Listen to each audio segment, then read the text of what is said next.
Hey, Chris, I was thinking about something. Yeah. So I don't listen to a whole lot of podcasts. I think you know that. But hmm do you think we could manage to do cold opens for our show? To do. Oh, I think we could definitely do some cold opens. Yeah, I don't know how we would do them. I was listening to a show the other day. I was like, oh, that would be fun. Like they just kind of have their little skit that they do beforehand. I mean, it's not, but it is. And I was Uh-huh. like, man, what if we had our own version of like Chris and David and Ultraman? Like, I don't know. Yeah, you like sign up. You like show up wearing your Nutty Roll costume and you rap about the fact that our paychecks are coming late. What? What? When the dean raps about the Oh fact no. the paychecks What's the name of this podcast, Chris? Saved by the Belial.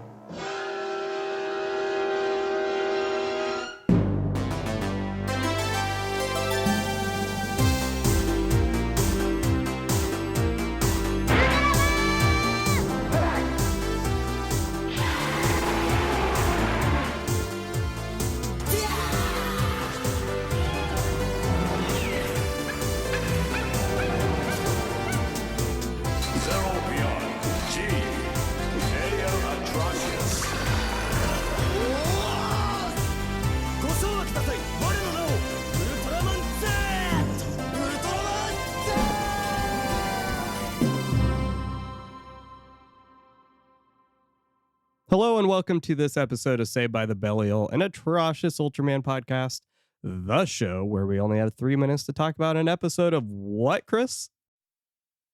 Ultraman. Yeah, Ultraman. Yes. So I got it right. You already know who we are. And we're going to do some housekeeping. Oh, Mom. I know. Hey, you know what? You got to smash the patriarchy somehow, right? Amen. All right. So for some listener feedback, I asked a question last episode about the see, we're already off to a great start about the construction sets. And friend and listener of the podcast, Kioi Toshi, sent an email about that question. And she provided a lot of great information, but for the sake of brevity, something that we do not know about, here's an excerpt. Here's an excerpt from that email. So in the early days, being the 60s and 70s, Tsuburaya, being Eiji Tsuburaya, used a lot of the contacts he made when working at Toho. So Toho, like most good-sized Japanese companies, was part of a bigger diversified holding company. They would have movie studios, industry, farming conglomerates, and construction. So Toho would use these company bonds to set up location shoots at construction sites and other places, and Tsuburaya continued to use the contacts he had made to use construction sites for filming, as well as other sites. These would be set up in advance, not just showing up in filming. So what's interesting is that for the wide shots, he still preferred to use the tokusatsu miniatures, even when it involved heavy machinery that were present at the sites. So, now you know. That is pretty interesting. Well, it explains why the first episode of Ultra Q is like heavily takes place at a construction site outside of the cave. Oh yeah, Gomez and Litra. Yeah. There's also this discussion of on-set photography reminds me of a great tweet that I saw today that I wish I had credit for. It says, Toku has ruined me so bad. Every time I see a quarry, I expect violence. So I'm surprised I haven't got to that point yet. I always make the joke about the Sentai quarry because there's this one where all of the big fights are. So I just think that's funny. I have definitely noticed that about Zoo Ranger. I'm like, it's exactly a quarry. Yeah. Just like Star Wars with McQuarrie in the background. So after that dead joke, should we read some reviews of people? Yeah, because apparently people are listening and don't hate us. Yeah. So the first review comes from Crafty79. Says, these guys are hilarious. Citation needed. As a new fan of the Ultraverse, I decided to learn as much as I could about the lore and the backstory. I saw a post on the Ultraman Reddit. Is Ultraman Reddit one I haven't met yet? Because I don't remember him from Absolute Conspiracy. He's Ultraman Reboot's third cousin. Oh, got it. Okay. So you saw a post on Ultraman Reddit's personal page for this podcast, and he has enjoyed both episodes so far. The format with the alerter is great, and it's cool to get a different perspective on these episodes. Keep up the great work, and I'll be tuning in every other week while I commute to work. Hopefully we can make that commute a little bit better. And yeah. Or at least we make you feel better about your life because you're not us. So that's a good thing. just by virtue of not being a host of the show. Exactly. You've got it pretty good. Who said that?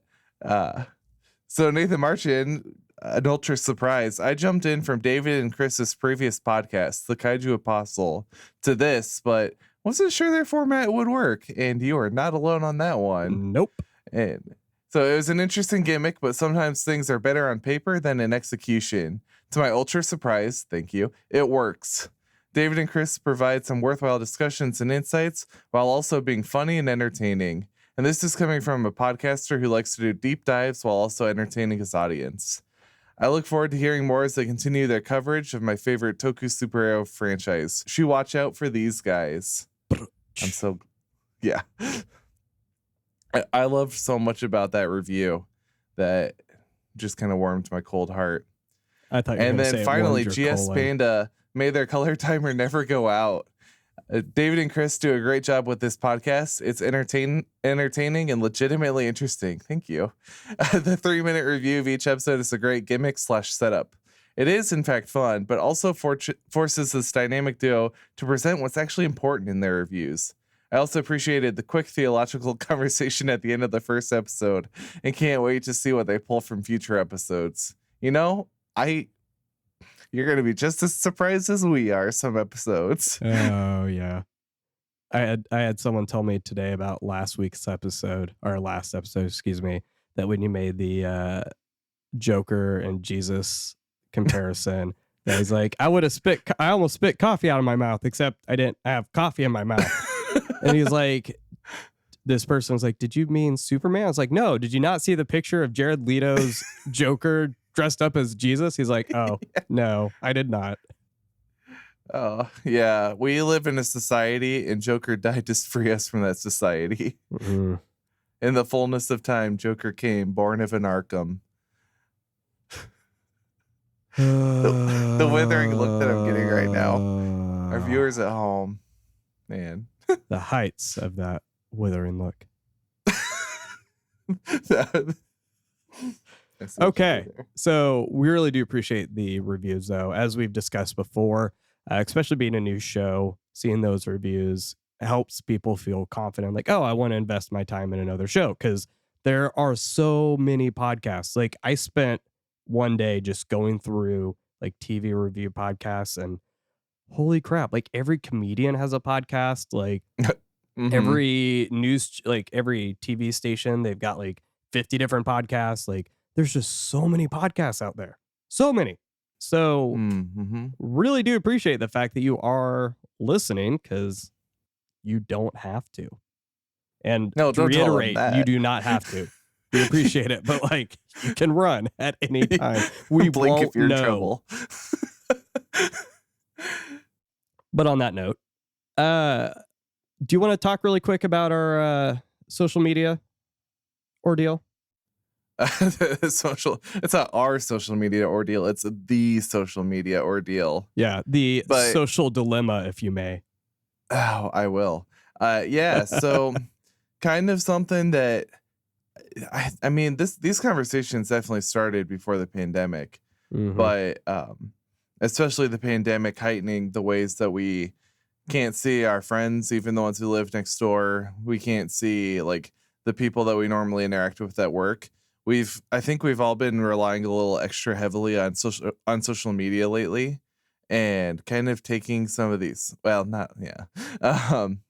taking these like friendships that we're forming on these, and kind of like we're really thankful for them, but it kind of hides some of the insidious nature of social media platforms. Yep. So we've seen a lot of good redemptive work come out of Twitter. We've met a lot of friends. We've made a lot of relationships. No, so we totally see the good in social media, but I think we've both been like as we've been reading like social media experts, I think they might want to be called, just all of these discussions about what happened to us as people when we're too reliant on social media, that we're just not liking the way that that's looking. There's a Not at lot all. of like insidious ways that Twitter drives drives our emotions, and not in a way that gets us like active, and not in a way that gets us wanting like real substantive changes, but it kind of riles us up, so we click more, so we retweet more, so we tweet more. And I think sometimes we fall under the trap that we think that tweeting is changing structural problems. So I know a lot of people, and I think even I'm tempted by this. I'm not gonna put words in David's mouth, but when stuff happens like with George Floyd back in June, a lot of us like thought a hashtag to show our support was us like doing something. We thought it was us like affecting serious change in our own lives and lives of people around us. And I think we're both kind of like realizing that there's a lot of performative action that happens on social media that doesn't form us as better people. It doesn't form better relationships. So we are stepping away from updating social media a ton. I think we'll have, I mean, we're not going to be able to stay away forever, but we'll be posting about yeah. Well, we'll be posting about new episodes. I think Yeah. we'll have ways for you to reach us outside of social media, but like if you DM us with a prayer request, I'm sure we're gonna keep an eye out for that. But we'd really love to be forming intentional communities outside of people who want, or even just platforms that want to drive our conversations in a certain way, to drive clicks and profits. We want to avoid those types of relationships and want to be ones where we're like actually talking, actually Yeah. interacting. And we want to know you, not your social media we don't want to know your like personality. Like for me, we want to know who Chris is. We don't need to know who at Chris Worms is, because we're threatened. We want to make those different people at times. And Yep. that's not the type of life we want to live, that we don't think that's the way of authentically being human. So I mean, that's our sin. We're both happy to talk about that a lot. I think we have personally had a lot of those conversations, and we'd love to, if people want to like talk about that, hear about that more. We've got articles on the site. David has a ton of like articles that he's read, some great books. We'd both just say read Jamie Smith. Yeah. Yeah, and if you don't want to do that, you can read. I'm reading "Reclaiming Conversation" by Sherry Turkle right now. It's a really good book. Just really quick to add on to what you're saying. I mean, yeah, it's not just like the shallowness of Twitter, whether it's just, this idea of like, I share, therefore I am, right? So this, Twitter activism is really what it is. You share that you care about something, and therefore you think you're doing something, which there are times where that is the case, but more often than not, it's not. Like, let's just be completely honest. And that's on every side of the spectrum, right? This isn't a liberal or conservative issue, but it's not just that. It's the way that these sites mediate our reality, where, these algorithms and the targeted ads and all these things really dictate the way that we view the world. It's been more often than not, I see something that's really big and fiery and controversial on Twitter, only for it to die down a couple days later. It's not really such a big deal. We come to find out that it wasn't really the full story, but we got so enraged at the moment. And it's not just that, but the way that we use these sites to dehumanize others. Like, we're so polarized, and there's a lot of evidence to why that's the case. And I don't want to spend time necessarily getting into that. But Chris is right. If you go to our website, trashespod.com, there is a tab up there that says how we're handling social media. If you do want to be in touch with us, you can go to our contact page on there. You can email us at atrociouspod@protonmail.com, or we are doing a little bit of social media. At least I'm kind of handling that right now on a website called thejump.com, which if you go to, which there's apps on iOS and Android for that. But we have a group on there. Easiest way for me to explain it's like Facebook groups, but without Facebook. So without the toxicity, which I don't even like using that word, but everyone kind of knows what I mean by that. But there's no algorithms, there's no data mining, no targeted ads, anything like that. So right now it's just kind of me and a couple other people just chatting about the episodes, about Ultraman in general. So if that's something that you're interested in, great. If not, it's not a big deal. Don't want to take up more time than we have to on that, but that is something that, like Chris is saying, we've been talking about this for years, and it's just gone to the point where after an incident I had last year and getting my mental health back on track, which without, posting about my mental health every 5 minutes on Twitter. I was like, all right, I don't want to be on here anymore. It's not good. Right. But yeah, if you're curious about kind of what led us to that, we'd be happy to chat. But we just kind of want to at least let everybody know why we're not posting on Twitter apart from these updates and Facebook and Instagram and all those other, the unholy trinity, as I've dubbed it. So yeah. And to be fair, some of that too is we don't want to necessarily begrudge anyone for using social media. Not at all. You look at my personal account and I'll tweet nonsense all the time. It's just like I don't want that to subsume my personality. I definitely don't want to live online. Yeah. You'll see that there's things I certainly have not commented on that if you asked me, I would totally talk about. So, but part of that too is if I told you go on Twitter for my thoughts about this, you're going to get hit with sponsored ads. And one of the things that I've just learned is sponsored ads work. Dang it. Like they'll know when I looked at something and now suddenly I need it.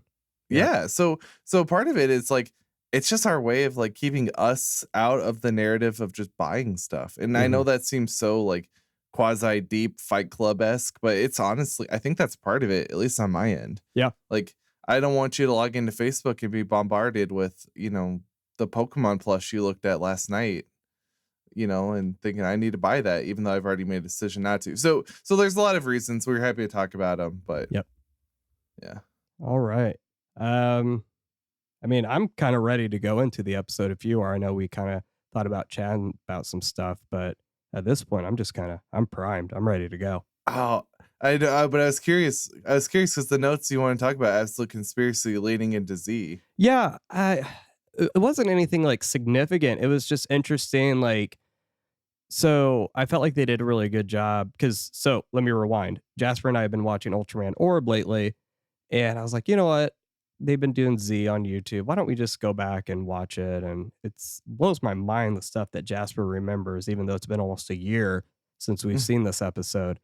And yeah, it was interesting because at the end of Absolute Conspiracy, you see Zero flying off after Zet, and he had the Z Riser, right? So just like the small things like that, like this is where we see like, Ginnagark. It's just, it actually does transition really well. It's almost like that part leads directly into it, and it flows really well.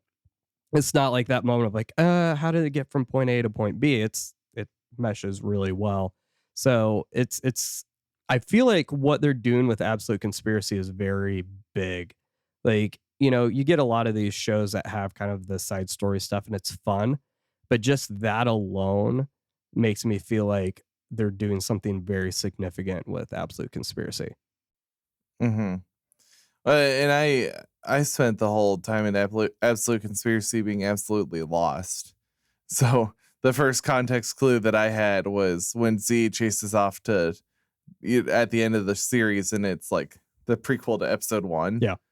I was like, oh, okay, I know where this is now. Well, I don't think anyone really knew that though. That's the thing. Like there may have been hints, but like that was definitely like this is when this is all happening. Okay.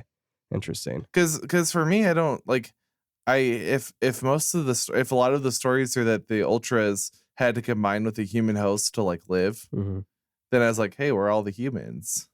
Where's any of the people I like? So when Z stays a Z, I didn't think anything of it. Yeah. Because no one else turned to humans. So yeah. But yeah, it's one of those things that like I stepped into a raging stream and I barely had my first drink of Ultraman. A raging jet stream of justice. Gosh, yeah. But yeah, I guess that's a good time to just remind everyone that Z is getting re-uploaded. So if you missed it, it's up. Hopefully the Blu-rays might start. At least the Japanese ones, I guess, are out. Yeah. Maybe we'll get some soon. Yeah, I have a feeling that's going to be a couple years out, if I had to guess. So sad. I know. That's the thing, is YouTube has given us so much. Like, Z's going back up, the Heroes Odyssey's up. There's quite a bit you can do on YouTube. So it's free. That's beautiful. Cheap as free. But yeah, should we get into our current series? Yeah, I think so. Okay.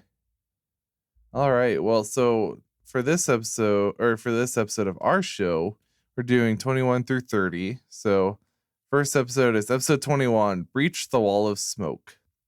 The mysterious death of birds near the dormant Mount Omu may be a prelude to renewed volcanic activity. But when a picnic party reports seeing shining eyes through a sudden fog, the SSSP investigates. Fuji and Hoshino are almost overwhelmed by a noxious fog spewed by a giant monster living inside the crater of the volcano. Kemular, the poison gas monster, smashes all in its path, villages, towns, and the military set against it. The SSSP is ineffectual against it. The monster downs Hayata's Vital, allowing Ultraman to join the battle. Seemingly unstoppable, Kemular's sheer strength begins to wear down Ultraman. Hey, Chris, guess what? What? The flashing Titak came back. There was quite a bit in this episode that I was like, hey. Oh, when you text me that one night about you couldn't even commit suicide in that line, I'm like, wait, what? Mm-hmm. Like, oh yeah. So I have to be missing something here. There's that line at the beginning when they're looking in the crater. You couldn't even commit suicide in there, and I'm like, oh, this is a different culture's TV show. That's right. Especially because they were having a picnic when the monster was discovered. I know. So yeah, this one got a little like kind of weirdly deep really quick after a nice fun picnic, and then it turns into like, how does culture view young children and women? Mm-hmm. Especially that like distrust towards kids. Like, yeah, I didn't talk about that last episode, but you do really see that trope in Ultraman of like the adults don't want to take the kids seriously. And then at the end of the episode, you realize the kid's right. But this time around, it's just kind of like I love how Hoshino's like, man, you always treat me like a child when it's important, because like he figures out like, hey, you should probably target its back. And that ends up being his weak spot. So Ide's like, hey, I'll buy you some candy. Yeah. When he's sitting in the lab and the scientist is like just, I don't know, pouring liquids or whatever. Yeah. And then he's like, oh, shoot the back. And the scientist is like, why did I get a PhD? You already know all this. But yeah, and then at the end when they were trying to protect her in the hospital, they're like, oh, say Hayata's like visiting a different like branch instead of telling her the truth. Yeah. That was it's hard sometimes to be like, okay, did you write that on purpose, or is that like actually what you're trying to say? And I think sometimes that just takes some maturity, being like, I'm not 100% sure, so I'm not going to do a bad faith interpretation of this and just be like, it's the 60s. It doesn't mean it's right, but like, I'm not going to cancel a show over a stupid mentality that is still present nowadays. I don't know. Yeah, and that's the thing is, as we bounce back and forth between the classic and modern shows, we're going to be, even if the time, like the sensibilities of the time match ours a little more closely, it is still just an entirely different culture in general. Yeah. Oh, so absolutely. We're never going to be on 100% on board with every part of it. Yeah. But I do love, I hate that I always have the last word. The Ultra Q music came back with Kemular's appearance. Oh, funny. Yeah. I'm trying to be intentional about that, Chris. I want you to be heard. Well, we're charred skeletons now, according to a picture of us going around the internet. Yeah. So it's so exhausting to be like, okay, my skin grows back and then and it melts off and then grows back and melts honestly, off. How much food I have to eat between takes to get all this energy back? Yeah. We need to get that in the show notes so people can see that. Oh, absolutely. Oh, crap. That's the wrong notes. Okay. I printed out my notes. How fun is that? That's probably not a bad idea. So we actually just need to take a moment to remember Jessica Walter. I'm not being I'm not being sarcastic. Like, this has probably been the only celebrity death in a very long time that actually made me sad. And if you're not familiar with that, she was Gangi on Arrested Development, as she was most commonly known as, or Lucille Bluth. And she is a wonderful actress, and she will be deeply missed. So it does. The best part about her is you rewatch like Arrested Development scenes was just some of the just the absolute insanity she was saying was just the straightest, driest delivery. Oh yeah. like of course I'm saying this one, but even when she's like, go see a Star Wars, she knows it's a silly line, but she can just say it so or like it's one banana, Michael, what could it cost? $10. she knows. I mean, she as a person has to know that's ridiculous, but the character doesn't, so she can play it so oh yeah. And she does so well with those lines that there's just that to me, it just speaks to how good of an actress she was. Like, I think about like Michael Scott and Steve Carell, like it's the same thing. But I will say, I can't say my favorite line because it's not necessarily family friendly. It's not bad, but it's not family friendly. I will share a really good line though. Let me pull it up here. Get me a vodka rocks. Mom, it's breakfast. And a piece of toast. So I just keep laughing. I don't care for Job. Yeah. Oh yeah, that's good stuff. I love all my children equally. I don't care for Job. Yeah. Okay. But Jessica, you will be missed. So, episode 22, Overthrow the Surface.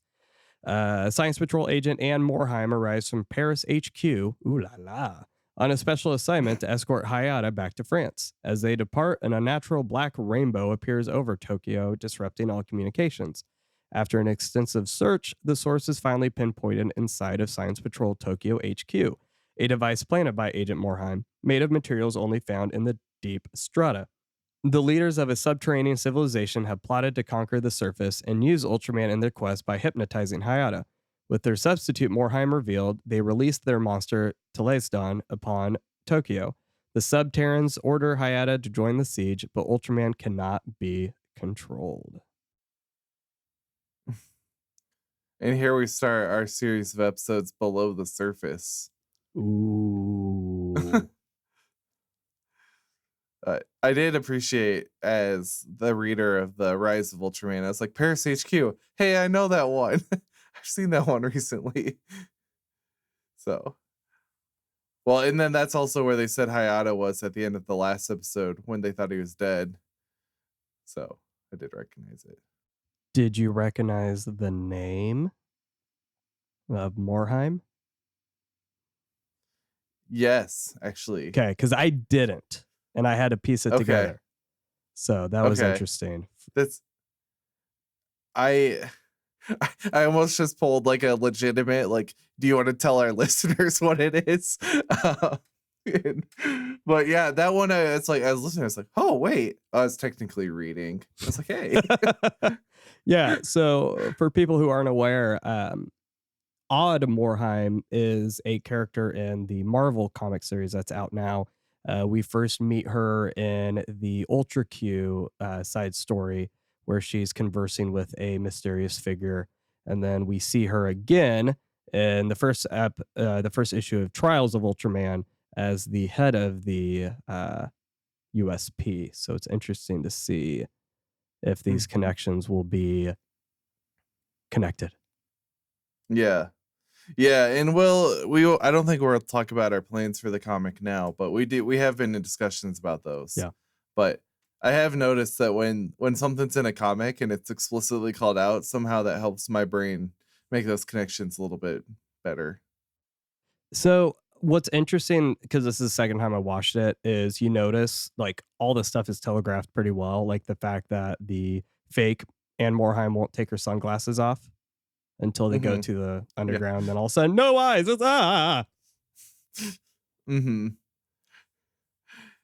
It's It's a Knives Out level reveal that, well, if you paid attention, you should have known.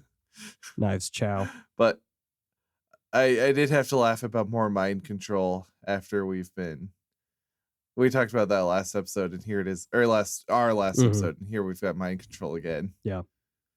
But did you feel like this was like a Godzilla movie almost to a certain degree? Like Telaisdon going through the city and all the explosions and Minister. Like this feels like the first Godzilla movie Ultraman episode to me. Yeah, I agree. This one definitely, in a lot of the other ones, the destruction wasn't really the point. But in this one, we're getting a little bit closer to, oh, they're big monsters who are going to destroy the city if you've got something to do about it. But yeah, I kind of enjoyed it for once. Paint me like one of your French kaiju. No, I just want the next Trials of Ultraman variant cover to be him like sitting out like this. I would buy that. We'll have to commission that. Yeah, I would buy that 5 times. Oh man. All right, this next one has one of my favorite ultra powers.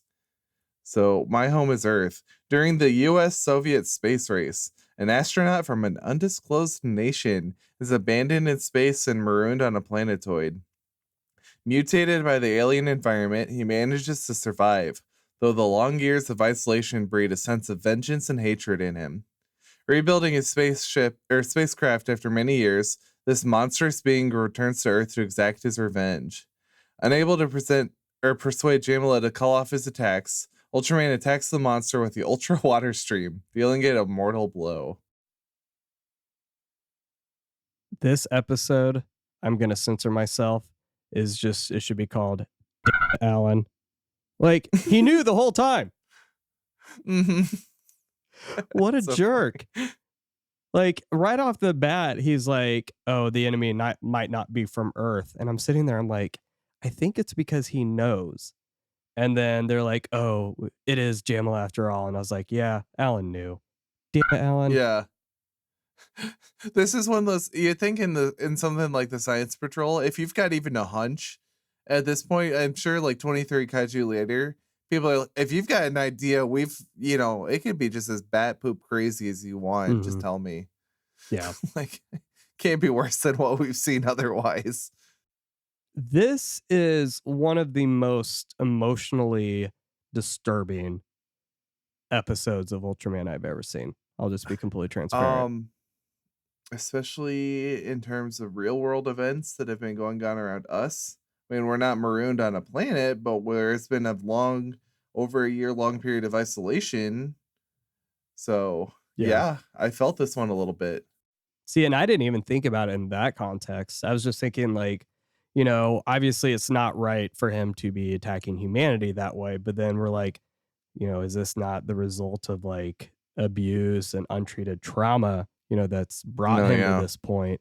But more than that, it's the fact that I'm sitting here and I'm like, Jamla dies and it's like, oh man, like the way he just moans and cries. I'm like, as a dad, I'm like, it sounds like a child and it's breaking my heart. And then Matt Parmley from Kaiju Transmissions, he's like, oh, it's because it is a baby's cry. And I'm like, oh Lord.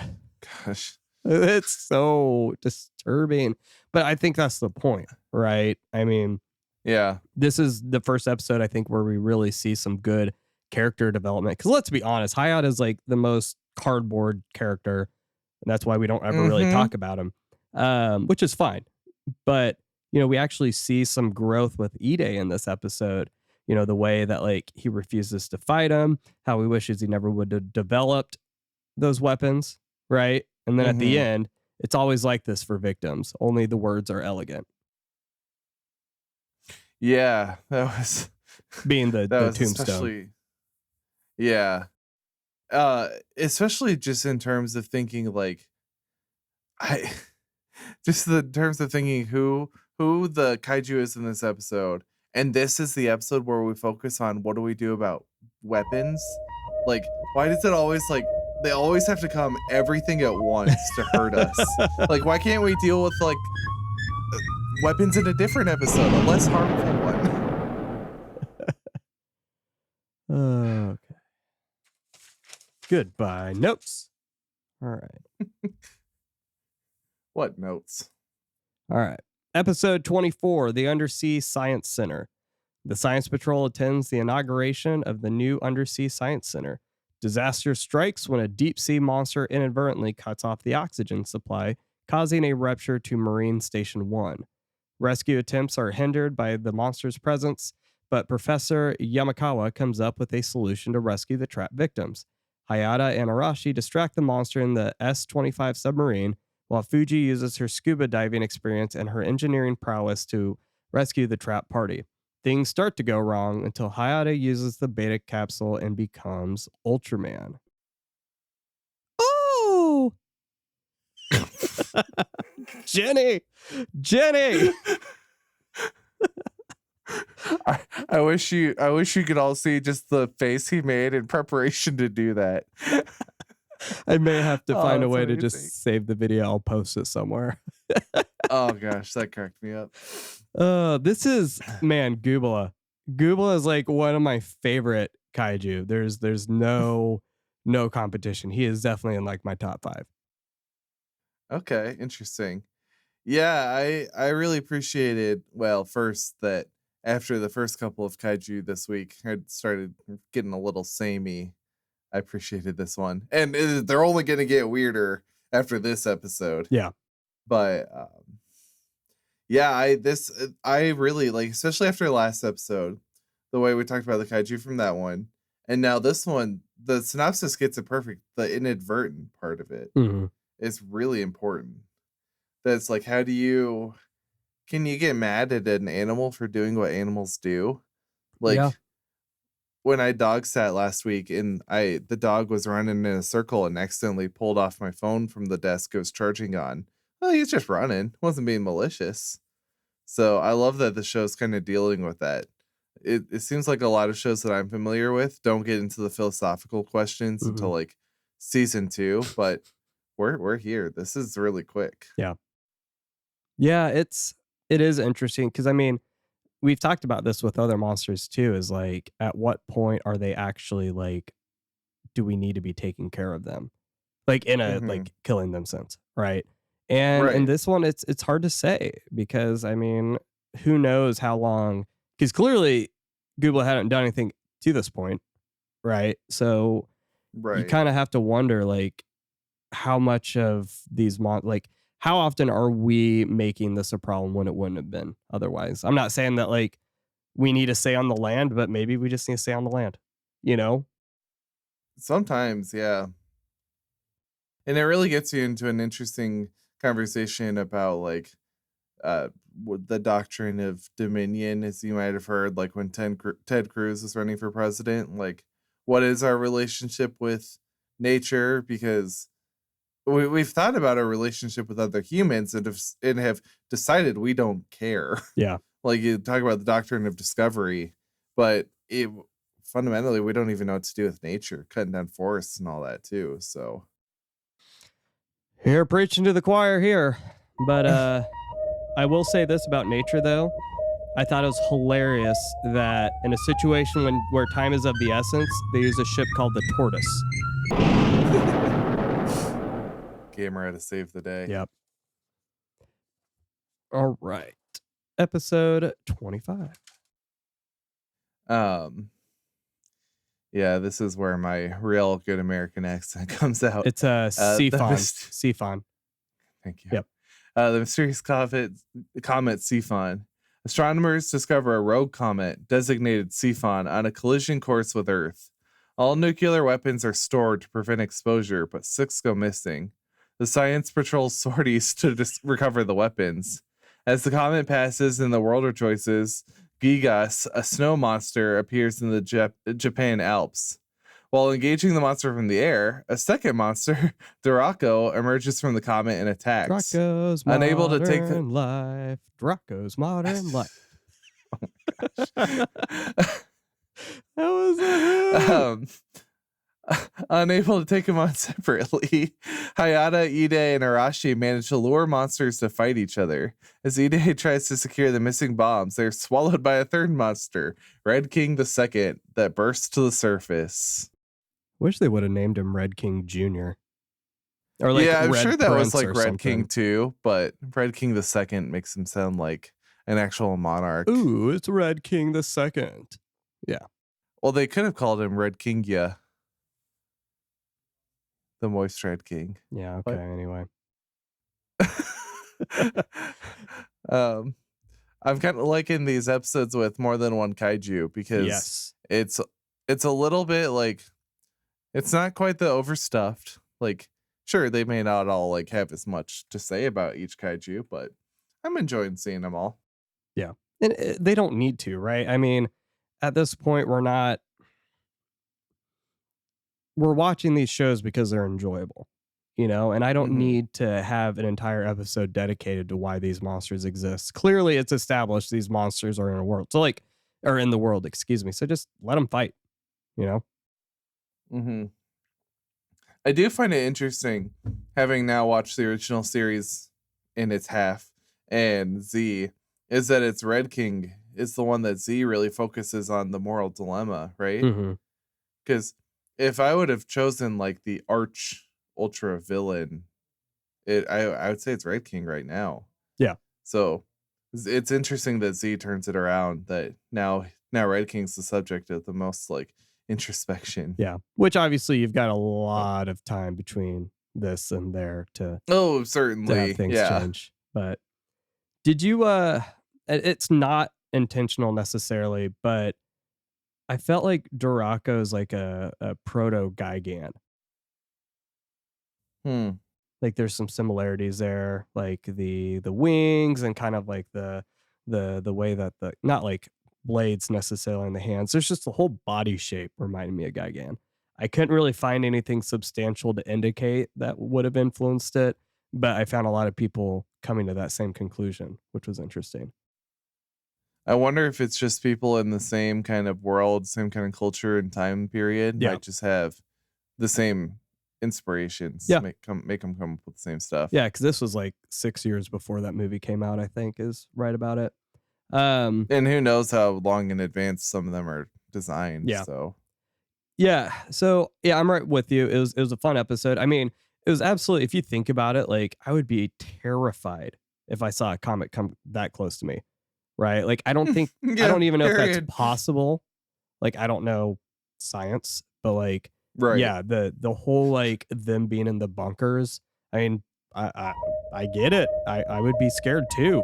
I mean, yeah, I don't need a kaiju to come out of this comet to poop my pants if a giant rock from space crashes near me. Okay, I do have to comment on the fact that Red King was absolutely demolished in this episode. Well, let's save that discussion until our special bit later. Oh yeah. You always guess at least one of mine. Oh, I think I've already guessed another one too. All right. Several actually, to be honest. I think we should make that a game where like where we yell. Okay. Next episode I'm gonna do that. I'm gonna be my own, and which ones I think you are. What is that? The Newlyweds game or something like that? Oh my gosh, yes. Yeah. I only know that That's because so of Parks and Rec. The Ultra Neutral Milk game. Hotel. Yeah. I miss that show so much. Man, we've worked in like Community, Arrested Development, Homestar, and Parks and Rec already. Let's just call it quits. I know. And we've still got half of the episodes to go. Oh man. All right. Episode 26, The Monster Highness, Part 1. Professor Nakaya is on the trail of the Gomurasaurus, otherwise known as Gomura. He intends to capture and display the creature at the upcoming World Exposition. He is assisted by Muramatsu and Arashi of the Science Patrol, who use a newly developed anesthesia to bring down the monster for transport. During the last leg of the transport, however, the monster stirs awake and threatens to bring down all 3 jet VTOLs. With no other option, Muramatsu orders the monster dropped over the Roko Mountains. Gomora is challenged by Ultraman, who loses the beta capsule. During this commotion, Gomora manages to escape from Ultraman. You know, I think I've seen this episode, but instead of a giant lizard, it was a giant monkey. Do you know what I'm talking about? Mighty Joe Young. Yeah, that's it. Congo. I love Brendan Fraser. What was that one? Congo. Oh, You've guessed them both already. What was the one about the monkey? Oh, what? 12 monkeys? 13 monkeys? I don't know. The virus one? No, the one about like time travel or whatever. Oh, okay, funny. Yeah. But so first of all, I'll talk about it on the next part too. I love this episode. Yeah. I love it. Yeah, I give it a little grief for sounding like Kong, but at the same point, it's fine. Oh yeah. It's just so funny to me that the kids are like, "What are you, stupid? Nobody believes monsters exist these days." It's like, wait, like the kid literally has vinyls of monsters on his desk, of monsters that have appeared in this show. So my thought was like, maybe not monsters, but monsters. Yeah, those don't exist. I know. It's like in Avengers when you can buy, like, after I think it was Iron Man 3 when they're buying Avengers toys and you still have like the skeptics. It's like, what have you been missing? All right, flat earther. But oh, and we lost half of our listening base. Yeah, they're like, I didn't know there'd be politics in this show. Canceled. I don't. So it's weird. So the scientist is like, hey, the Gomora source was a real thing, but like, were they always this big? And like, why didn't they just leave it alone? No, isn't that the question of the century? Why didn't they just leave it alone? Well, and especially you want to talk about like poor kaiju who might have just been minding their own business. It is a little rough when they like try and like keep it down with anesthesia, and then it's like, well, I'm too big for that. Yeah. So that, and they were gonna stuff them. Like, how much was that gonna cost? Frick. So that you have to pay for transport, all the anesthesia. You're gonna have to kill him, and then you're gonna stuff him. Yeah, there's the only constants in life are death and taxidermies, but I can only imagine how much that one would cost. And like, what pose do you put it in, Did you have that in your notes? Absolutely not. Oh, that's so good. just remembered the word, actually. For those of you who can't see me, I had to put my face out of the screen because I was just so impressed by that joke. That's when I know I've done it right. All right. Alrighty. All right, so we are now on part 2 of the same episode. Oh. Sorry. Oh. So, part 2 of the same episode. Osamu. Can't even. Okay, go. I'm just kidding. Osamu, a boy who witnessed the battle between Ultraman and Gomora, decides the beta capsule, not the Guardian of the Galaxy, decides the beta capsule he found on the battlefield should be turned over to the Science Patrol. The monster rises in the center of Osaka. During the melee, the Science Patrol attaches the tracer and separates Gomora from his powerful tail, driving him back underground. The Guardian of the Galaxy finally reemerges and destroys Osaka Castle. All seems lost until Osamu finds Hayata and returns the beta capsule to him. Hayata transforms into Ultraman, and 2014 lover of Star-Lord is finally defeated. So Ultraman and Gomora have a dance-off. Mm-hmm. Okay. Yeah. This episode is a lot weirder than I remember. Okay, I need to actually hit the timer before we get started here. That was practice run. Okay. So Gomora, not Gomora. Oh, Marvel is ruining the world. Who are you talking about?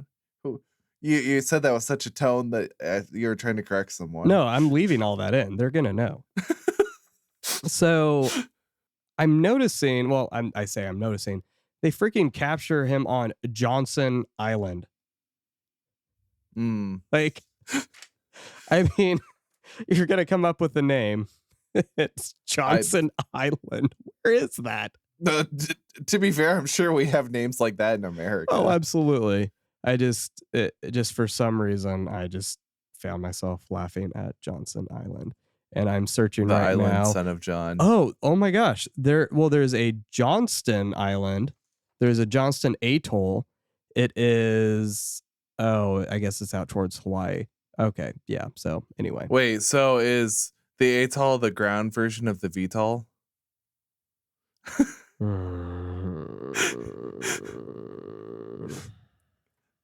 The 3 time limit's not for you. It's to keep me contained. That is anyway. That is the what truth. were those thoughts that you were going to share on this one? Arashi is a sick son of a gun. He's like, I need a job. Okay, send out the evacuation order, and he just gets like super excited. You got it. Like, what? It's yeah. It's like I get your excitement. I like the enthusiasm. This is a crisis situation. Yeah, it's a good way to conclude the set. So I'm not usually a huge fan of 2-part episodes, but this one was really good. I think again, this gets back to that idea of like, if they just wouldn't have woken Gomora up, none of this would have happened. Like literally, this could have all been avoided. And no, we need to find this dinosaur, because we all know how well that goes, John Hammond.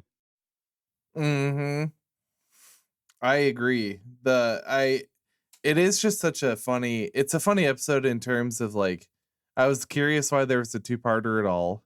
Wondered if there's like a special event or something. But then I kind of was like, I like this idea that all of the hubris of the scientists who want to taxidermy him are kind of undone by the kid who decides to be like, oh, here's the beta capsule back. Which, first of all, how did he even lose the beta capsule? I've asked people that. I'm like, it's not like Hayata lost the beta capsule. Freaking Ultraman lost the beta capsule. Yeah, and it's never like he's fighting and it's in his hand.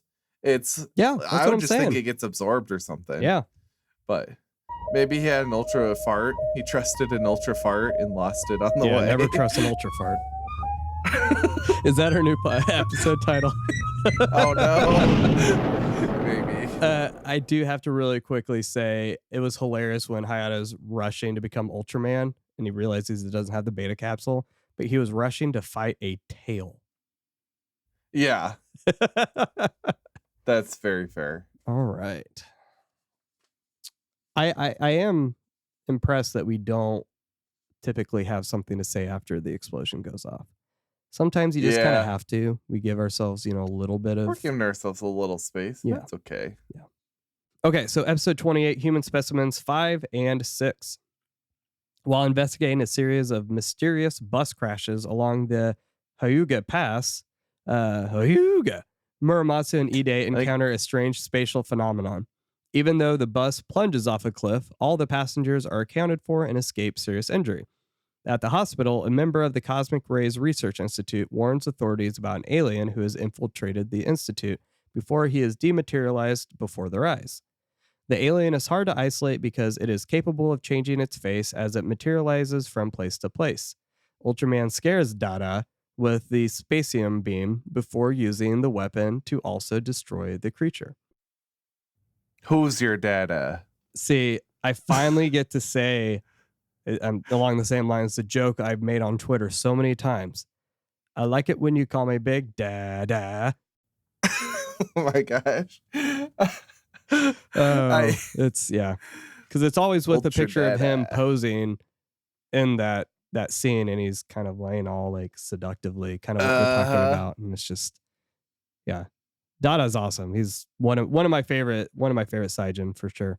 So if you don't know, that's a sentient alien or aliens from a planet named like Baltan.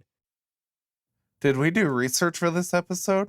No, I figured if I said Saijin, some people are Seijin. I don't know how to pronounce it. Either you or someone else might be like, "What's that?" What is that? Yeah. But gosh, this one got funny.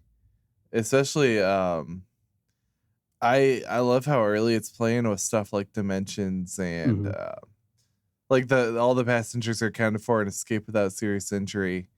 Because it's like some space nonsense too. There's not just giant kaiju, there's space nonsense. Yeah. Sorry, I had to do that. You had to clear your throat a little. Yeah. It's yeah, this episode is just so strange. Like there's so many different threads to it, and I feel like 90% of them work, except for the fact that like, what is with the bus disappearances?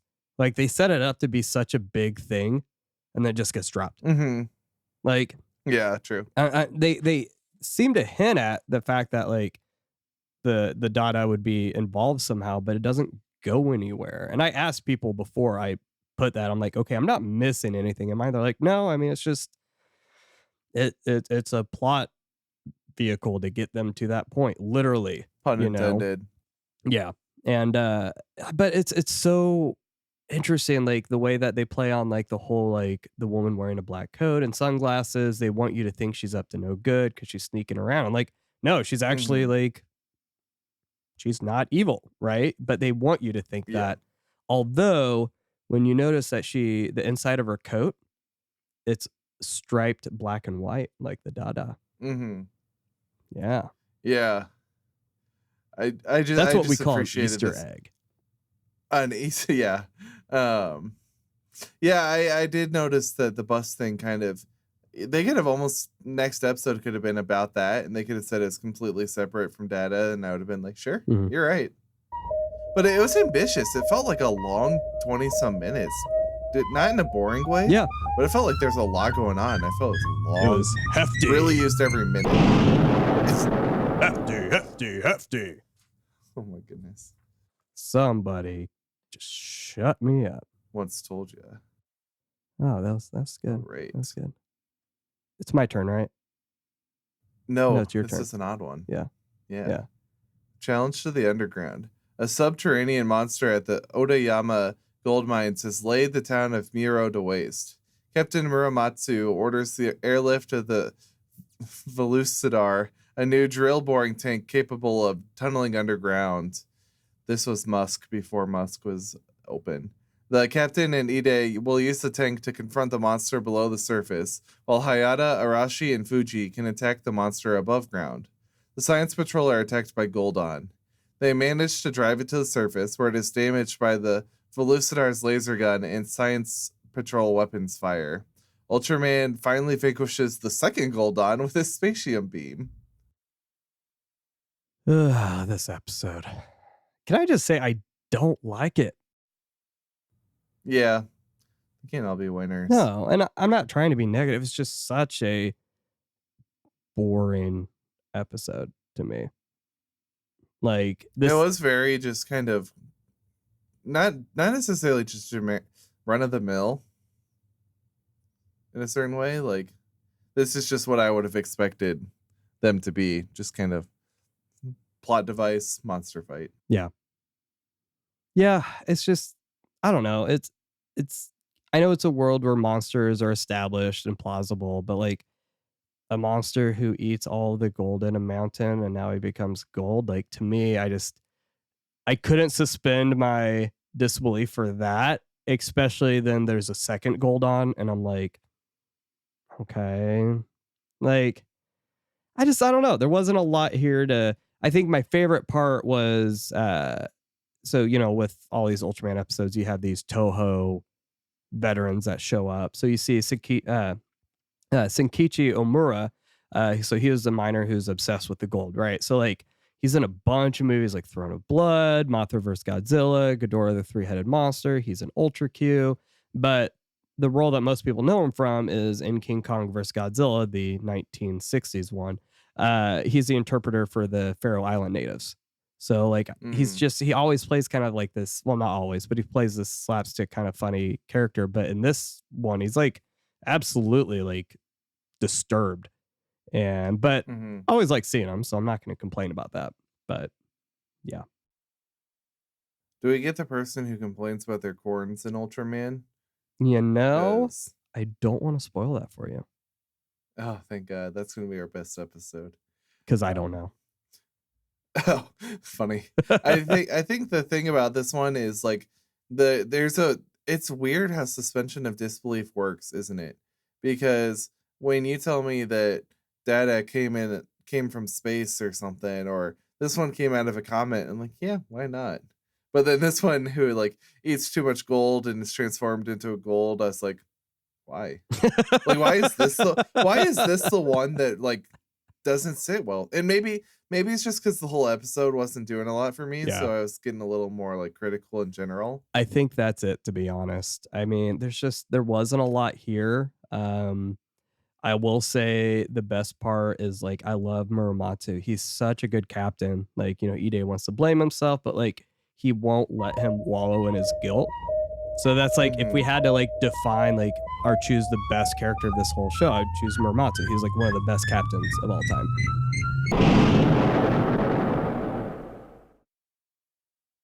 And here we go. The last episode Ever. Episode 30, Phantom of the Snow Mountains. Yuki, a teenage orphan, is vilified by the locals as Yukinko, being Snow Girl. She vexes hunters by setting free the animals caught in their traps and believes her late mother was a snow woman, a mythical figure in tune with nature. One of the hunters is nearly scared to death by a giant hairy monster that comes to the girl's rescue. Frightened by the arrival of the science patrol, Yukinko's guardian, the monster called Woo, comes down from the mountain. While Ultraman faces Woo, the villagers go after the girl, chasing her into the mountains. With her dying breath, she calls out to the creature, which slowly fades away as if it never existed. Boop, boop, boop, boop. Woo. Woo. Yeah, Woo was my favorite character of WandaVision when we saw his magic tricks that he learned from Ant-Man.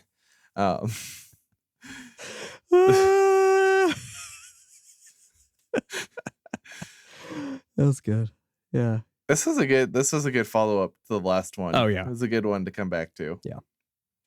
Because I love these ones that kind of suggest the connections between the humans and the kaiju in a positive light. Mm-hmm. It wasn't positive for her experience, but doesn't always have to be antagonistic. No, not at all. Yeah, it's a very heartfelt episode, right? I mean, you have the guy who owns the ski resort, I think is his job title. I don't know. I haven't looked at his LinkedIn profile in a while. But, you almost are sympathetic for him because he's losing business, but then how callous he is about it and the way that like he recognized this girl is getting bullied, but he doesn't want to do anything. Like there's just enough here to remind us that humans are very complex, right? It's not good guys and bad guys. Like I've actually tried to do that with my son, is remind him like there aren't necessarily good guys and bad guys. We're all complex people who make good and bad decisions, right? And that's what I see here is, it's a girl that's getting bullied, and it's so sad to think that like these boys end up killing that drunk, right? And in a way, I'm glad we didn't see that because that would have just been extra for the episode. But like if this was a movie, we would have seen the ramifications for that, right? Yeah. Yeah, of all the ones to like have a two-parter for, this one definitely could have sustained that as well. I think so too.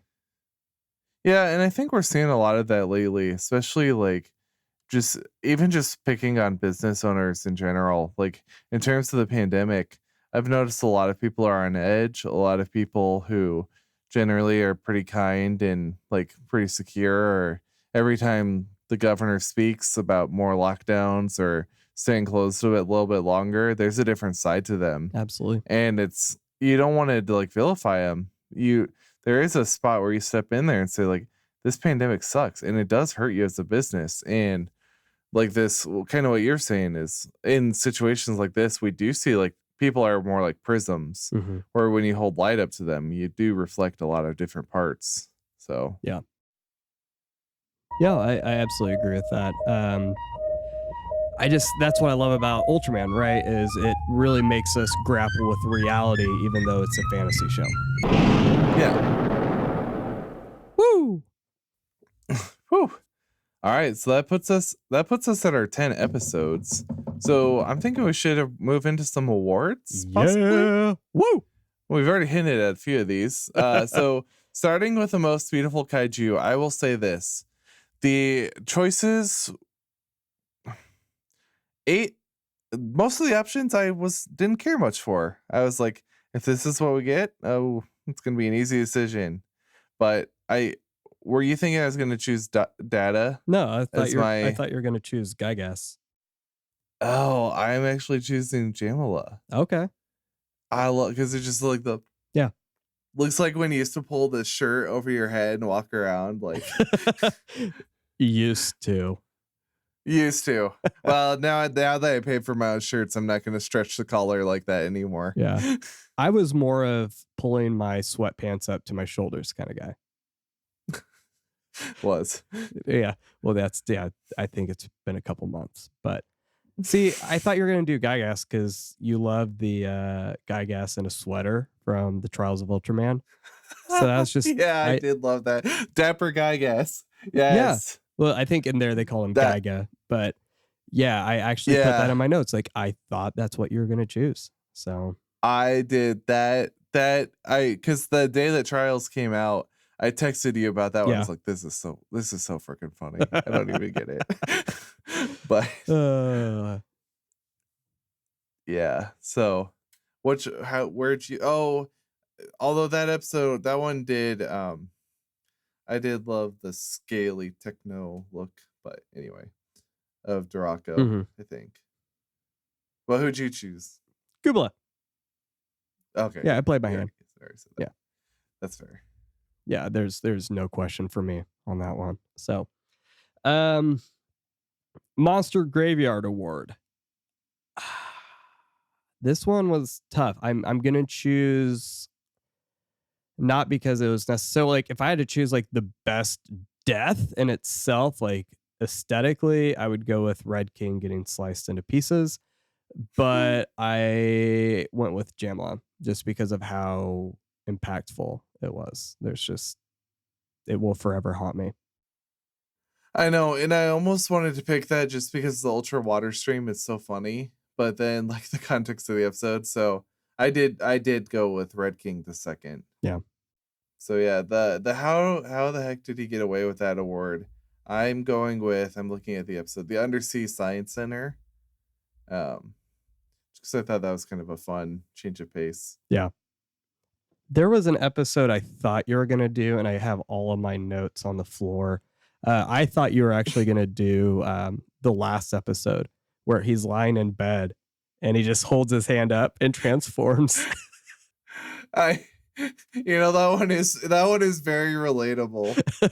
But I'm ultra tired. Ultra tired. Yeah, if you said that.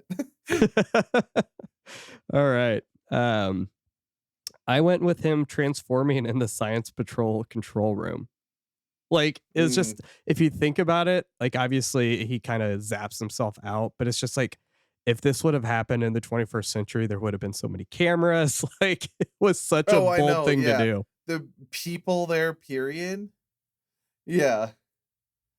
Yeah, I always have to laugh when someone grows inside. I'm like, what was the plan? You understand that roofs exist, right? Like, what is your thought here? Yeah. Clearly you did not plan this out very well. Yeah. All right. Aim for its butthole award. I went for a monster might show up smelling rice balls. Okay. This one was tough for me. Because some of the episodes I had trouble like writing them all down, because the only ones that I found that it really struck me, I'm like, I can't really make light of these. Oh, like the suicide one. The suicide comment, yeah. Yeah. But the rice balls comment cracked me up because I did have to think about dubbed Pokemon when their rice balls are turned into jelly donuts that are still like textured like rice, but they have like grape filling in the center. Huh. It's been a while. Like that one just that one brought me back to being a kid. It's like when Brock is like pulling out jelly donuts in the middle of them walking. Yeah. And they've clearly got the seaweed wrap on the outside, but they're still donuts. It's disgusting. Oh man. But yeah, this one I think for the favorite episode, I would. Oh, did you choose the same one then? Oh, I'm just gonna honestly say that this one was tougher for me. Okay. I don't have a clear victor here. Oh, okay, gotcha. So you're just stealing my work. I'm gonna steal yours a little bit, but the suicide comment, like I don't want to make light of it. It did stick with me for a long time because it was a big reminder of like even modern Japan, like with the Logan Paul or Jake Paul or whoever the heck, like just like the whole remembering we're in a different culture and the way that like, yeah. So I know we want to make it funny, but I couldn't quite leave that one. Yeah. So no, it's just such a strange episode. I mean, line that I'm sure there's some context that I'm missing, but I'm just like, I have no idea what it is. And that's okay. I think sometimes it's nice to be reminded that we're kind of spectators of a different culture's show. There's a lot that isn't made for us. If we want Ultraman made for us, we've got the Trials of Ultraman. So it's a nice stretching little piece of work there. Yep. So, but for favorite episode, I'm wondering if we're both not going to pick My Home is Earth. I'm not. Oh, okay. What are you doing? Human Specimens 5 and 6. We're all okay. It's just such a fun episode. Yeah. Yeah, I mean, I think that's the best episode, but I think we made that distinction. What I think is best isn't always my favorite. Yeah, because I think I pulled that card last week with the stuff in the fourth dimension. So, but yeah, I guess we're kind of looking for a theological thought, right? And it was a little tougher. That's my bated breath. There is something about our holy dada who lives above, who traveled to Earth and saves us, just like the bus that fell off the cliff was saved unharmed. Anyone who puts their trust in the holy dada will be safe from harm. But I was also kind of thinking about one of our favorites when the submarine, like when Ultraman has to deal with undersea creatures, just like, the Hebrew Bible tells us about Yahweh's defeat of the sea creatures, that they are the chaos that stands against humanity. It is Ultraman who descends into the depths of the sea to rid the sea of the sea monsters and allows humans to live in prosperity and progress. And it's only through the defeat of the sea monster that it is the way that we can move forward. And then at the end of Job, we're reminded that God puts his hooks in any of the sea monsters. You pulled a Job out. I have to get that. We've done this for so long that I have to get like so obscure with this stuff now. But yeah. I do it for you because. Hopefully I didn't cut you off. I mean, if you've got more, my soul is hungry for your wisdom. My theological insights are the jelly donuts. They're tasty, but like don't look for much nutrition out of them. No. Oh my gosh. All right. Well, that was a good run. Yeah. So next episode of ours, we are going through episodes 31 through 39. Who goes there unto Farewell Ultraman? What? I wonder what that could mean. You might have to tune in to find out, huh? Yeah. Maybe he finally got an Uber to show up. I don't know. I'm tired. Uber Orb. Like there's Uber X, Uber Black, and Uber Orb.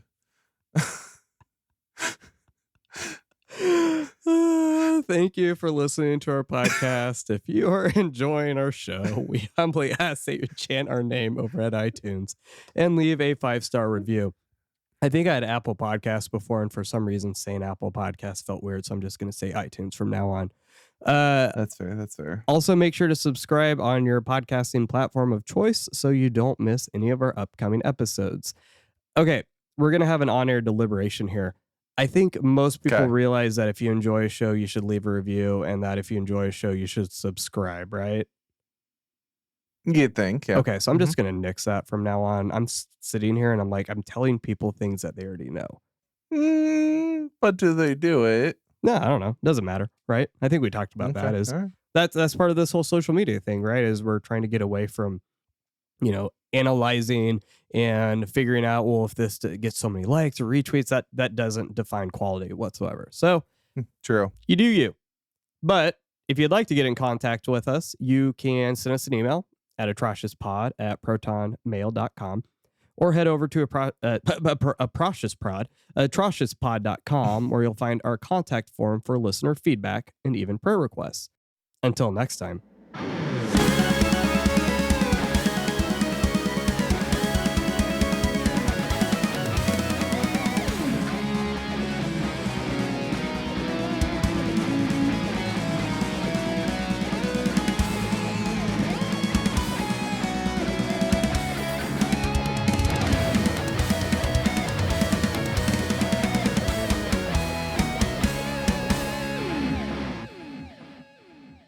So do we want to talk about Cluck and Buck at all? We can. It might be a little too negative for. Let's do it. So you are one of the few people I've seen that was negative on this last episode, which when I say Cluck and Buck, I'm talking about Falcon and the Winter Soldier. So yeah, I watched it, and I'll watch anything MCU. I've missed a few shows here or there. Like I didn't catch Inhumans. I didn't have the ability to watch. That's why it got canceled. Well, yeah, granted. I mean, I saw most of Agents. I've seen most of the Netflix stuff. Mm-hmm. I may be behind on 1 or 2 of season 2s of Netflix. Didn't have the chance to watch Cloak and Dagger, but yeah, Falcon and the Winter Soldier. It's not the MCU that I like. Mm-hmm. Like it's a little too like just generic spy stuff. It's some of the real world implications of like when you make the villains people who criticize borders and established countries in the year of our Lord 2021, when we're all reckoning with what it means to be an American, it's hard. If the answer is you just beat them to death, then I'm like, you didn't deal with the question sufficiently for me. Yeah. And I would even be curious what the show's going to move forward. Like, does the Black community, especially Isaiah, need a Captain America? Mm-hmm. What does the symbol mean for them? Yeah. In this case. Yeah. I know that's what the show. I know that's what the show's presumably going to go after, but it just hasn't really like set itself up well to say like we're going to deal with these deep issues in a non-Marvel way. Mm-hmm. And even with WandaVision, I knew the finale was going to be flashy Marvel fight, and it was, but the whole show like dealt with it in a different way. But yeah, the scene where they're in the warehouse before they confront the Flag Smashers, and it's like 10 minutes of just witty banter. Yeah, I was like, please say one sentence of substance. I like the therapy session though. Yeah, in the therapy session, if they had, it's just when the whole episode is their whole interaction is banter, and I'm like, just that was their first conversation. It was so late in the episode. Yeah. No, it's so. I think that's a valid criticism though, like because so there's a author that I follow on Substack, Freddie DeBauer, and he actually wrote recently an article called "The Humor in the Marvel Movies Makes Me Want to Shoot Myself Directly in the Face." Wow. And he's like, I acknowledge that this is not an original complaint, but like, he doesn't necessarily hate the movies, but like there is a certain point where it's like, okay, this is now MCU humor, right? Mm-hmm. And it does get exhausting after a while. And it's the reason why, and he brings up a good point, you can't have a Marvel movie without the relentless jokes for the same reason we didn't see Edgar Wright's Ant-Man or Patty Jenkins' Thor, because they would be different, and different is a risk. Like WandaVision was different until the end. And that's where I'm like, ugh, like you had the opportunity to really do something different. It just turned into like an MCU slugfest, which is fine. That's what Which is people want. it. At But least it was enough episodes until it got to that. no, I know. But this show just already feels like, to be honest, I thought the first episode of Cluck and Buck was like, okay, like I could see this going a different route. And I did too. And I know it's really early to judge, but this is the reason why I was like, I don't even, excuse me. I mean, I know it's early to judge, but this was the reason why I wasn't even sure I wanted to watch it. Cause I'm like, if it just ends up being a stereotypical MCU show, I'm going to be like, I'm not waking up early to watch it. I'm kind of one of those things where like, I may watch it Saturday or Sunday. You know, I'm not watching it immediately. It's fine for what it is, but I think I'm right there with you. I'm not confident they're going to handle, like, the MCU has been political before, but like this feels so explicitly political that and it's not like the politics that it's handled before no. have been very like the Winter Soldier definitely had a lot of politics. Like surveillance states are bad, but because they're filled with Nazis. Not I don't know. It's just never really a deep. But no one interaction argues with that them. surveillance states are good though. That's such yeah, against whom are you arguing? Yeah, I mean, there's a very small portion of people who are in power who might argue that. But like most people are like, okay, no, like that's normal. But now we're getting into this thing where it's like, well, they would rather, you know, we're having people who are like, you know, we weren't taking, so like they want the world to go back to the way it was during the blip because not only they felt like it was better, but now these people come back and they're getting care that they didn't before. Like that's so explicitly contemporary. Like I don't even have to like parse that out for anybody where someone would be like, oh, I could see like real world examples of that. Or the fact that, you know, you're talking about the borders and all these different things. I'm like, I on the one hand, I applaud them for trying to tackle some very serious issues. But again, I just, as bad as it sounds, I don't go to a Marvel movie to get that, nor do I really trust Marvel and Disney to handle these well. I don't. Yeah. I don't. Because when it comes down to it, if the whole conceit of the show is, well, you as the viewer really want Captain America to come back, I'm always like, maybe I like Steve Rogers, maybe I like Chris Evans, but I'm not personally invested in the idea of a Captain America existing. Yeah. So, and especially when the show doesn't really explain what people think. Like, there's the joke about Cap being on the moon, but there's like, why do we need a Cap? Like, yeah, what who about the post-blip world? Yeah, and that's my question: is who is asking for it? Because the Flag Smashers weren't, and the Army, I guess, because those posters that Cap is back were sponsored by the Army.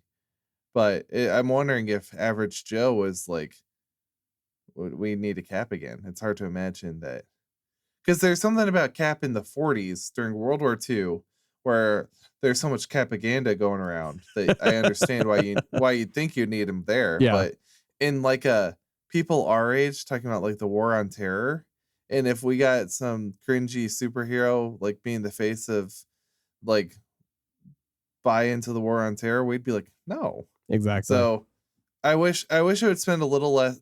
It's not just the time about like who deserves the shield, even though we know who's going to get it. It's a little bit like who's going to get the shield and why does someone need the shield? Yeah. Yeah. And I feel like they're focusing on the things that like, and it's me personally, I don't care about. I care about Bucky and the trauma he's going through and trying to live with the fact that like he's free from his mind control and he's having to deal with the ramifications of not even the life he chose to live, but the life he lived all the same. Right. I care about that. I care about the fact that Sam is wrestling with the fact that his best friend is now gone. And now he's in a world that moved on without him and he's trying to adjust. And you have people who will gladly recognize him and try to get clout, but they won't actually do anything to help him.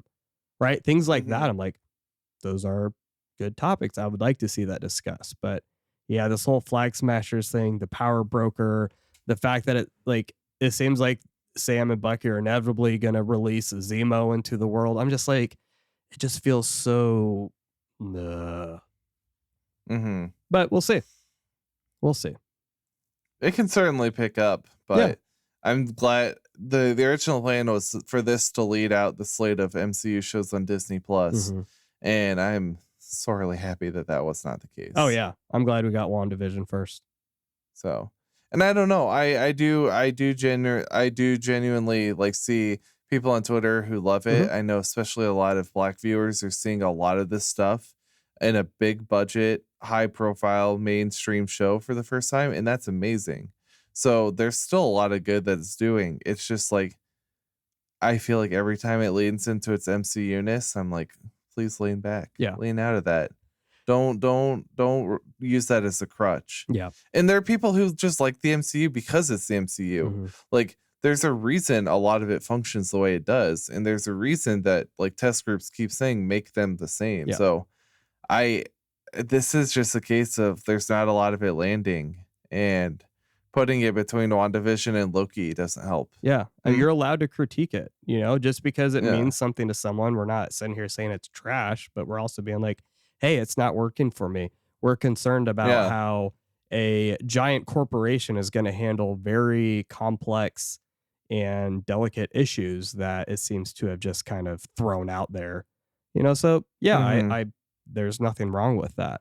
I will say though, before we close, when are you going to watch Godzilla vs. Kong? The elephant in the room. Well, on that subject of King Kong versus Godzilla, I'm torn. I'm sure like a lot of people are. I have very basic opinions. This would be a fine one to watch in the theaters. And in fact, I know some theaters you can rent out like an entire screen for like $130 and bring up to 20 people. So you can figure out how many people you feel safe with and, split the cost between those. I mean, it's like on HBO Max though. Like, well, but I understand that, but it's a if movie you really that you want need to see it on this, I know. Yeah, that's the thing. I don't feel like I'm the person. I think the only movie that I'd say I'd really need to see in theaters is a Star Wars. But this one, I do. It is a movie that like this is my first time being like cognizant of what's going on, that I can see it in the theaters. And it's like I really shouldn't, honestly. Yeah. But so I don't know. I'll probably end up streaming it. I watched the Snyder Cut last Friday, and I was kind of bored to tears. It was a little hard to watch at times because I was at my house with all my things, and it's 4 hours long. It was a fine movie. It's fine. It was horribly average, honestly. Tweet me. But it's so hard to watch new movies at home because I'm just so torn in so many different ways. Yeah. But well, have you at least watched Kong Skull Island or King of the Monsters yet? The look on his face. I got some things I need to watch before I watch King Kong versus Godzilla. What I've seen is that for people who haven't, you'll still be fine. But, and this isn't me because I think Kong Skull Island's a better movie. But I would say from what I'm hearing, it's probably more important that you would watch Kong Skull Island first, just to kind of Kong's more of a character in these movies than Godzilla. It's like Godzilla has a personality, which is fine. Like that's valid. But what I've heard is this is more of a Kong movie, if that makes sense. Not like, well, that's why his name is first in the, that's a good point, right? Title. Yeah, Kong versus Godzilla, 2021. But it'll be interesting to kind of recap that. Yeah, and Kong Skull Island was before Brie Larson ruined Star Wars. So how did that even I'm so glad I'm off Twitter. I don't have to see dumb takes anymore. Only mine. Yeah. All right. I'm gonna hit end here.